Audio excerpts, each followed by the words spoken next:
What's up, everybody? Welcome back to another video from the 107 MMA channel. And I wanted to get this video out about my reaction to UFC Qatar, which was amazing. Now, I just apologize. I am feeling a little bit under the weather since this morning. I don't know what's going on. So my energy is a little on the lower side, but it was a great card with three fights in particular that I want to talk about and focus on three very, very big fights and big fight outcomes. So without further ado, let's get into the mix. So we're going to start off with a massive, massive fight and a crazy, crazy result. So this fight ended in round one via, I think it was TKO technically, but it was kind of a knockout. I mean, it was a knockout shot. Man. Oops, I spelled his name wrong. I said Acosta, Waldo Cortez Acosta, otherwise known as Salsa Boy, comes in with a crazy, crazy victory. He got an amazing, phenomenal knockout threw that wild right hand, followed it up with one quick shot on the ground, but it was the ref was trying to stop it. Gaziev was kind of covering his face like that. Waldo Cortez landed one shot, but quickly it was called off. And man, this guy is incredible. I think that's his second victory within 3 weeks, and both were KOs. And it's on top of that, he did it after that brutal eye poke. He got eye poked by Ante Delia, did not want to quit, continued to fight. Boom, knocked him out, got that amazing finish. Then he talked some smack on the mic to Tom Aspinall about, hey, I'm not going to quit. You quit. I'm not going to quit. You know, whatever your stance is on that entire eye poke gate. Waldo Cortez definitely seized the moment and had a great post-fight victory speech. And he got on a lot of people's radar. But what people didn't expect was for him to, right after that, turn around, take a fight on 72 hours notice against the guy who was ranked below him. So this was number 6, I believe, fighting number 11, and still comes out and gets the first round victory, shows that KO power, shows that warrior spirit. What a legend. Now, to make things even bigger for Waldo Cortez Acosta, a.k.a. Salsa Boy, look at this. Still got that bad spelling. Dang it.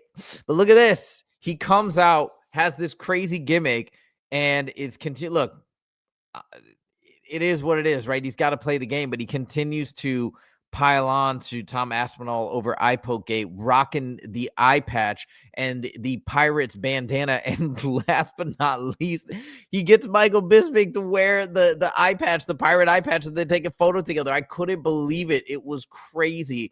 And to add insult to injury, man, I wonder how Tom Aspinall is going to feel about this, because he's really good buddies with Michael Bisping. Now, listen, I do not hate Tom Aspinall. I do not dislike Tom Aspinall. I've made some little lighthearted pirate jokes just as a joke on the, you know, with the whole eye patch photo that he posted and stuff like that. But this is by no means me saying I dislike him as a fighter by any regards. And in all my video breakdowns, I think I've been pretty fair. I was just trying to give the fighter perspective of what other people felt about that entire eye poke debacle. And by the way, Belal Muhammad recently made a very interesting point about it, supporting Tom Aspinall's decision to indeed step away and pull out, talking about all the eye surgeries he's had and whatnot. So I'm actually going to make a video about that at some point.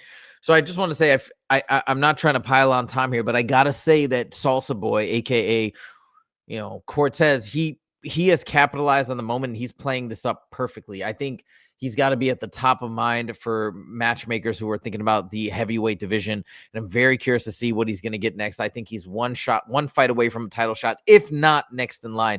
He's calling out for Curtis Blades. I wouldn't be surprised if they make that fight. If he gets the victory, no doubt he's going to get the title shot next. And that would be a really interesting fight, considering the things that he said about Tom Aspinall thus far. So we'll see how it goes. But I just thought it was a phenomenal victory and a great plan for the post-fight interview with Michael Bisping to bring the extra eye patch. It was hilarious. And this guy's a legend. I can't wait to see him fight next. Okay, now we move on to the co-main and the main. Holy smokes. This could have been the main of any fight night, and it would have been phenomenal. You know how I've said before, maybe you do, maybe you don't, but there are some fights where I'm a fan of both guys. I don't even know who I'm rooting for until the fight begins. And I had picked Ian Garry to win, and I thought I was rooting for Ian Garry to win. Well, I ended up rooting for Ian Garry to win in the middle of the fight. But at the beginning of the fight, when it began, I found myself rooting for Belal. I don't know why. I just did. I was just like, man, this guy, he's come in there. He took that tough loss. He's taken a really dangerous up-and-comer. There's no backing down in him. He's just warrior spirit. You know, he got I poked. People say 1 time only. People say 2 times only. People say 3 times only, because there was one time at the beginning where you saw him grab his eye and he said something to Ian Garry, but the ref didn't see it. And then he got poked again. Then the ref stopped it. Then the last time, the reason why that's debatable is I know some people were saying, no, that was the knuckle that went in the eye. It wasn't a finger. It was not a clear shot. So anyways, whatever it was, he got poked at least once in the eye, but the guy kept coming. He took his break. He made sure he could see, and then he kept coming forward and finished the fight. And when he shows that type of grit and that type of forward pressure, it's hard to root against him. I mean, he was doing his thing, but at the end of the day, I think he was just really outmatched on the striking. Man, Ian Machado Garry, those kicks, the way he throws the front kicks and the oblique kicks, the kicks to the knee, which make you kind of cringe because you're afraid he's going to destroy somebody's knee for the rest of their career. But I mean, it's legal as part of the game. It is what it is. But man, like those kicks and the striking that Ian Machado Garry has, and then you think about his range and his length, and I know people are saying, oh, it's only a 2-inch reach. What about the legs? Man, this guy is fun to watch. He's got a fun fight style. People, I think, have been getting on him for point fighting. I don't think he's point fighting. He's going for the KO, I think, through a crazy head kick. Beautiful oblique kicks, had one amazing calf kick in particular, that he had many calf kicks, but one in particular that spun Belal around. And not to mention the grappling, or anti-grappling, I should say. Belal was not able to take him down, and Garry almost took him down once. So that, number one, just bodes well in terms of how amazing and well-rounded Ian Machado Garry is, that it shows that he is for sure ready to get a title shot. Now, do I think he beats Islam? I actually don't, but I do think it's going to be a heck of a match. I mean, he could. I just think Islam is so special. So that would be my only thing. But man, what a fun fight. How interesting. I think Ian Machado Garry, he won the unanimous decision. I believe he won every round. I don't know if Belal could get any round. Maybe if there's a point deduction for one of the eye pokes, but otherwise, I don't know. I think Ian Machado Garry won very convincingly. Now, what should be next in this crazy division? The craziest of divisions. We've got a couple possibilities that could face Islam next. Of course, we got Shavkat waiting in the wings, who was at UFC Qatar. We've got Morales, who just got that great victory over Sean Brady, who was number 2 in the division at the time of the fight. Carlos Prates, but I don't even think he should be mentioned. You should not be able to even consider Prates over Ian Garry unless there's some special circumstances and the timing dictates that Prates is the only one available. You got Usman waiting in the wings. So we got a lot of people that could potentially be slotted in there for a title shot. Not Ilya, by the way. I do not want to see Ilya in there. I was thinking about this watching Ian Garry versus Belal, and Belal's like 5'11" or something. I'm like, how can Ilya be logically expected to compete in the welterweight division? Like, maybe because we thought before he was going to fight Islam, and so Islam moved up, we could see him still fighting Islam. But just imagine Ilya against Ian Garry. And like, Ian Garry's huge compared to him. I think Ilya's 5'6", Ian Machado Garry's 6'2". The Ilya will never even get close to him, so it'd be crazy. I'm not interested in that. But if we look at all the options, I know a lot of people get very triggered when we talk about Usman even existing in the conversation. I'm not saying he should be next, but I wouldn't be mad if he did get the title shot. If Islam wants to turn around quickly and Ian's not available and Shavkat needs more time to recover, I don't have a problem with it. He's one of the greatest welterweights of all time. I don't think he's so past his prime that it's an irrelevant thing. Like, he beat Joaquin Buckley, who's dangerous and powerful and strong and athletic. So I think Usman could give Islam an interesting fight, but he's not the top of my list. Everything that's happened thus far, all things being considered, I think it makes sense for Ian Garry. And I think he made a convincing argument. He said, hey, it's going to be Ireland versus Dagestan part 2. I'm Conor McGregor's protege. He's Khabib's protege. This could be amazing. I want to do it. I want to fight him. I'm ready. I'm working on my skills. I'm going to train harder. I'm going to go to Georgia. I'm going to do all these things. I think it makes sense. I think Garry is, whether you love him or hate him, he's the most known fighter in the division. He's the most skilled, I think. Maybe him or Shavkat.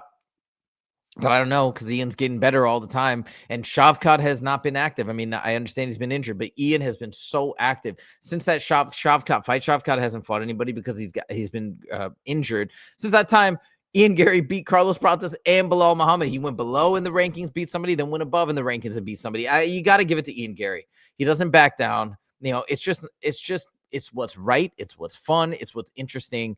and I think it just makes perfect sense. So that's what I'd like to see next. Ian Machado. The only honest hesitation that I have, I don't want to see Islam lose.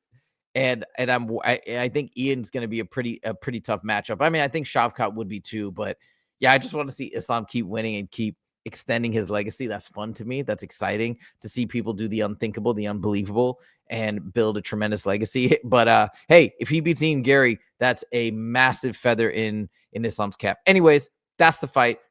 We gotta do what makes the most sense and what's the most exciting for the fans. I think it's going to be Ian Garry versus Islam Makhachev. Let's see how that goes down. Now we get to the title fight. Holy smokes, Arman versus Hooker. At the beginning of the fight, I was like, Justin predicted Dan Hooker was going to win. I kept thinking, I'm like, man, I'm feeling Hooker. I feel like Hooker's going to get it. And boy, was I wrong. Boy, was I wrong. So one thing that Justin said is that Dan Hooker's got a great guillotine. Actually, he tried the, and he was right. He tried that guillotine twice, but I don't think he was very close. I know that most grapplers and wrestlers, like they don't seem to be that phased by a guillotine. And one of those times Arman spun out of the guillotine beautifully. It seemed like no big deal. But what I was blown away by was on the feet. You tell me if I'm crazy. I actually thought Arman's striking was actually superior to Dan Hooker. Now, Dan Hooker had the length and the range and could strike from a distance. But when you talk about speed, when you talk about power, Arman's kickboxing is incredible. The way he throws those roundhouses and turns his hips over when he throws those kicks, like they looked so intense and painful. I was really, really, really impressed with this fighting. And I want to talk about what that means in terms of his matchup against Ilya in a second. But yeah, just coming back to this fight, Arman showed a very well-rounded game. He just seemed on top of everything. He just outmatched Dan Hooker everywhere, on the feet, on the ground, until he eventually got that beautiful submission. I was surprised because Dan Hooker seems like the type of guy to never tap, and he really tried to fight it. But eventually the pressure was just too great, and he had to do it. So Arman Tsarukyan, now I didn't hear his post-fight interview actually in the cage. I need to still hear that. But what's going on, right? What's going to happen next in the lightweight division? I heard Ariel Helwani talk about it in his post-show analysis. We got a couple players at the top, obviously, right? They're trying to fight Ilya. We got three in particular. We got Paddy, we got Gaethje, and we got Arman. Now, with this win, what makes the most absolute sense is it has to be Arman Tsarukyan next versus Ilya Topuria. But what they're saying is that there's so much hype behind the Paddy fight, and the fact that Paddy is just a big star. They've had this back and forth. They recently had an interaction not too long ago. Like Paddy was yelling to Ilya outside of some arena. I don't know what. Oh yeah, no, that was in Qatar actually, I think. But anyways, there is that beautiful super fight right there. And so Ariel and his crew feels that this is the fight that the UFC wants next, that they're going to make next. Arman even said that he wanted Ilya in January, insinuating that he maybe knows that a fight is being planned for Ilya in January, and that is probably Paddy, but he's trying to slide in there. So what do I think? What do I think makes sense? And what do I think they should do next for the lightweight division? I can see multiple options, and I can see that. And I was one of the people that at first was like, man, I want to see Paddy versus Ilya. It's exciting. I don't know anymore. I don't know.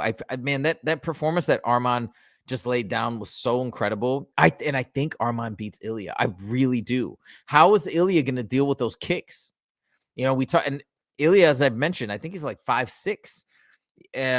He's got great boxing, but I don't see him getting on the inside. And when it comes to the wrestling and the grappling, I don't know. I can't say for sure that Arman's going to have such a crazy advantage. I know Ilya is great on the ground. He's at jiu-jitsu. He is his first love, and that's where he was getting his finishes by way of submission for the most part in his early MMA career, and then switched to knockouts once his boxing improved. So I know he's no slouch on the ground, but I don't know. I'm feeling like Arman can get the better of him. I think Arman's overall a better kicker. Let's put it like that. Got way better kicks.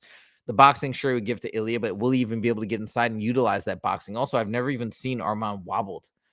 Maybe I'm not remembering something, but man, that guy is tough. He's fearless.